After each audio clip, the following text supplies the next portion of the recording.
ഭക്ഷ്യസുരക്ഷ ലക്ഷ്യമിട്ട് ഏറെ കൊട്ടിഘോഷിച്ചു തുടങ്ങിയതാണ് ഫിഷറീസ് വകുപ്പിന്റെ ബയോഫ്ലോക്ക് പദ്ധതി.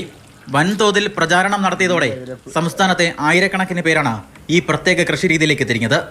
6 മാസത്തിനുള്ളിൽ വിളവെടുപ്പ് നടത്താമെന്നും മത്സ്യത്തിന് കിലോയ്ക്ക് 300 രൂപ വരെ ലഭിക്കുമെന്നുമായിരുന്നു ഫിഷറീസ് വകുപ്പിന്റെ ഉറപ്പ്. ഇത് വിശ്വസിച്ച് കൃഷി ചെയ്യാൻ ഇറങ്ങിയ പലരുമാണ് ഇപ്പോൾ പ്രതിസന്ധിയിലായിരിക്കുന്നത്. നമ്മളിത് മാർക്കറ്റിൽ വിൽക്കാൻ ശ്രമിച്ച സമയത്ത് നമുക്ക് ഒരു 80 രൂപ പോലും കിട്ടുന്നില്ലാത്തൊരവസ്ഥയായി. അങ്ങനെ വന്നു കഴിഞ്ഞപ്പോഴത്തേക്കും നമ്മളിത് കുറേ നാട്ടിൻപുറത്തൊക്കെ കുറച്ച് പേർക്ക് കുറേ ഫ്രീ ആയിട്ട് കുറച്ചു, അനാഥാലയങ്ങൾ പോലെയുള്ള അവിടെയൊക്കെ കുറച്ച് ഫ്രീ കൊടുത്തു. പക്ഷെ നമുക്ക് ഇത് പ്രയോജനപ്പെട്ടില്ല. ഭീമമായൊരു നഷ്ടം വന്നു. ഇതിനകത്ത് മുടക്കിയതും എല്ലാം കൂടെ കണ്ടിട്ട് മിച്ചമായിട്ട് നമുക്കൊന്നും കിട്ടിയിട്ടില്ല. നിലവിലെ പ്രതിസന്ധികൾ പലതവണ ഫിഷറീസ് വകുപ്പിനെ ശ്രദ്ധയിൽപ്പെടുത്തിയെങ്കിലും ഒരു നടപടിയും ഉണ്ടായില്ല.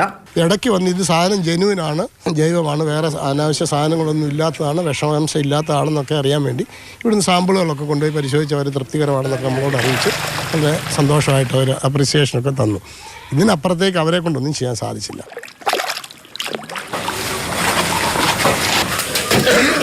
ശാസ്ത്രീയമായ പഠനമില്ലാതെയാണ് ഫിഷറീസ് വകുപ്പ് ബയോഫ്ലോക്ക് പദ്ധതിയുമായി രംഗത്തിറങ്ങിയതെന്നും ആരോപണമുണ്ട്. ഫിഷറീസ് വകുപ്പ് ഈ പദ്ധതി നടപ്പാക്കുന്നതിന് പിന്നിൽ ഒരു വലിയ ഗൂഢാലോചന ഉണ്ടായിരുന്നു.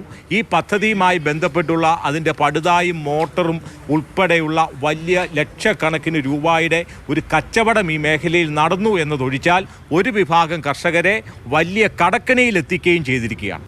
ഓക്സിജനും തീറ്റയും നൽകി മീൻ വളർത്തുന്ന ഇസ്രായേൽ സാങ്കേതിക വിദ്യ വൻ വിജയമാകുമെന്നായിരുന്നു ഫിഷറീസ് വകുപ്പിന്റെ കണക്കുകൂട്ടൽ.